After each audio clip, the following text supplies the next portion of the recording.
Bisa kita ke informasi lainnya, upaya TNI mengidakan Ferry Irwandi dalam dugaan pencemaran nama baik kepada institusi TNI hampir mustahil dilakukan jika merujuk putusan MK nomor 105 tahun 2024. Sejumlah pihak pun menyarankan jalan damai untuk menyelesaikan persoalan ini.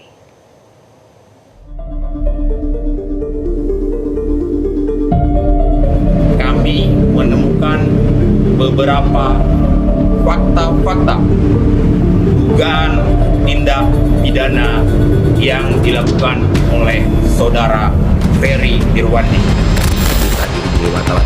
Tudingan melakukan tindak pidana pencemaran nama baik terhadap pegiat media sosial Ferry Irwandi oleh TNI hampir mustahil bisa dilakukan jika merujuk kepada putusan MK nomor 105 tahun 2024 tentang Undang-Undang ITE. Jika dilihat dalam putusan MK nomor 105 tahun 2024 menyatakan bahwa frasa orang lain dalam pasal 27A Undang-Undang Informasi dan Transaksi Elektronik hanya dapat diartikan sebagai individu. Sehingga lembaga pemerintah, institusi, korporasi maupun kelompok tidak dapat menjadi korban delik pencemaran nama baik. Sejumlah pihak pun mendorong jalan musyawarah secara damai untuk menyelesaikan persoalan ini. Salah satunya datang dari unsur TNI itu sendiri yang merupakan mantan Kapuspen TNI tahun 2010 hingga 2014, Purnawirawan TNI Iskandar Sitompul. Laksda TNI Purnawirawan Iskandar mengatakan lebih baik persoalan dugaan pencemaran nama baik yang dilontarkan Ferry Irwandi ke institusi TNI sebaiknya diselesaikan secara musyawarah. Dirinya pun mencontohkan hal serupa ketika ia masih berseragam loreng atas persoalan antara TNI dan Natalius Pigai. Kala itu, dirinya memilih untuk jalan damai. Janganlah seperti ini kita menjadi heboh. Ini saya mau mengusulkan, walaupun saya sudah pensiun, tentunya pengalaman-pengalaman kita ini dibawa. Kita musyawarahkan dengan baik. Pak Pigai saya panggil, saya ajak ke Panglima TNI, kita ngobrol, cair semuanya. Sekarang Pak Pigai udah jadi menteri, sama saya sohib-sohib aja, baik-baik aja, kan enak begitu. Inilah negara kita, negara besar harus sama-sama. Jadi untuk Mabes TNI kalau saya lihat ada satu poin di sini juga tadi sudah disampaikan di mana-mana. Apa sih sebenarnya yang sangat mendalam yang membuat membuat TNI sampai begitu? Mbok disampaikan data-datanya. Jadi jangan sampai orang kebingungan. Aku TNI, tapi aku selalu berdiri di tengah-tengah.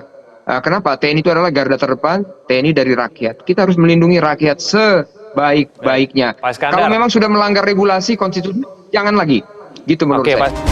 Menurut pengamat militer dan pertahanan Konir Hakundini, tidak seharusnya institusi TNI melawan Ferry Irwandi yang merupakan warga negara Indonesia.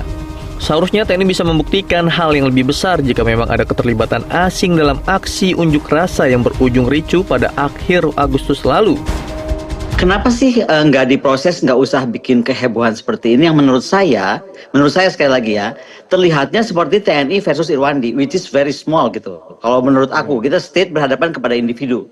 Nah yang ketiga, menurut saya juga adalah, ini kenapa kalau dikasuskan Irwandi ini dengan kasus kemarin di Indonesia, kenapa sih nggak cari aktor lebih besar gitu, yang lebih Irwandi kuadrat gitu, Irwandi lebih besar aja, jadinya kita tuh lebih jelas apa alasannya. Contoh, misalnya saya banyak baca statement, walaupun saya nggak percaya ya, bahwa ini ada pengaruh Soros lah, ada pengaruh inilah, itulah, ya buktikan aja kalau Soros memang ada gitu. Jadi jangan cuma menghadapi seorang Irwandi, karena menurut saya TNI itu, apalagi dia cyber troops ya, itu kan saya melihatnya sebagai sebuah lembaga institusi dalam TNI, dan itu khusus cyber, kok sesusah itu untuk membuktikan atau mencari atau sehingga harus meramaikan Irwandi ini. Itu aja kalau menurut saya. Concern saya itu adalah masa sebuah institusi menghadapi individu dan warga negara sendiri. Dan soal tidak bisa dihubungi, Tim Liputan, Metro TV. Bisa sangat mudah menghubungi saya walaupun nggak pernah minta nomor saya, dan nomor saya juga udah tersebar di mana-mana, dan saya harus konfirmasi pesan atau apapun nggak pernah. Jelajahi cara baru mendapatkan informasi. Download Metro TV Extend sekarang.